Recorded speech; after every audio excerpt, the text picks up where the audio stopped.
Hey, this is just feel like sharing some thoughts about Aurora, Colorado. This is not for the VC. Of course, you folks are welcome to watch, but you'll notice there are no VC tags on this. Okay, I just wanted to share that. Um, yes, it's a tragedy what's happened again in Aurora. I think the thing that is also a tragedy is the way that it's being handled by the media again in America.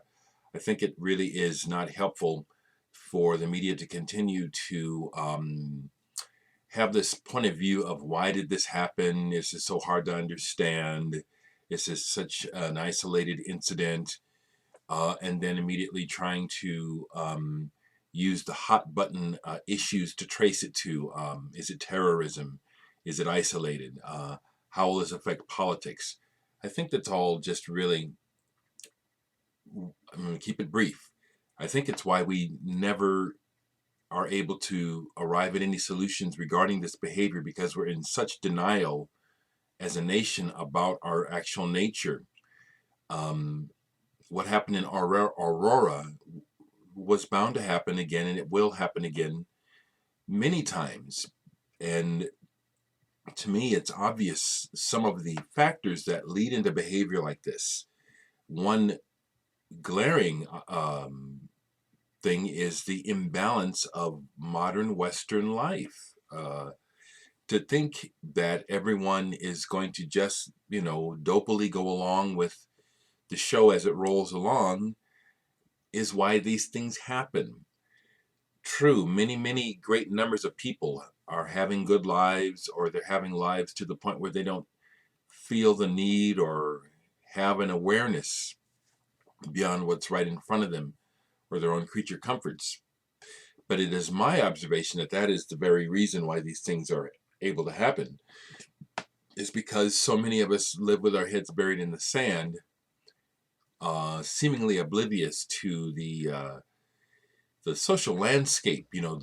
The complete imbalance, the complete imbalance of economy, of just so many things. It's really, I mean, I can see it in my head, and when I try to verbalize it, then I get overwhelmed. But I can't claim to be inside the head of the guy that did the shooting in Aurora.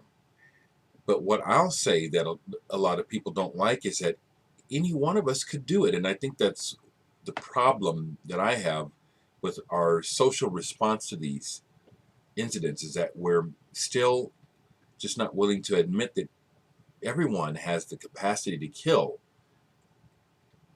I'm not saying you're a murderer, for God's sake. That's the thing that just makes me insane, is the stupid, well, I consider stupid defensive responses that average people will come up with when you try to pose these questions.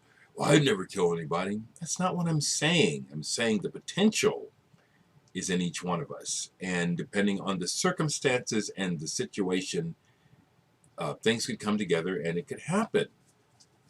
This is an incident where those things happen. It's really not that hard to understand. I honestly believe that if the media could ever move from being paid off and actually start reporting and actually start talking about things with an objective point of view as opposed to a bought point of view, we could, as a nation and as people, start to work towards solutions to um, these outbreaks of behavior. I think that's pretty clear to me. Uh, it's just a shame that we always have to go into the shock, I can't believe this is happening sort of response. This has happened so many times. To me, it's kind of just, it's like being an ostrich with your head in the sand to keep saying, why does this keep happening? I say we know why it keeps happening. I say we're still so locked into the game that the one percenters are winning, that we can't address these problems realistically. There's no money to be made. And if anything, the thing that I see about the response again goes back down to economics. Well, let's trot out the therapists and the counselors to weigh in about this and make their money on this, and then let's talk about all the bravery of the police and stuff, which they are. But again, it's like, it seems like we always miss the point when we have a chance to actually do something to make things better. We just squander it so somebody can make some more money. That's what it looks like to me. This is going to happen again, especially since we insist on staying blind and asleep in such large numbers.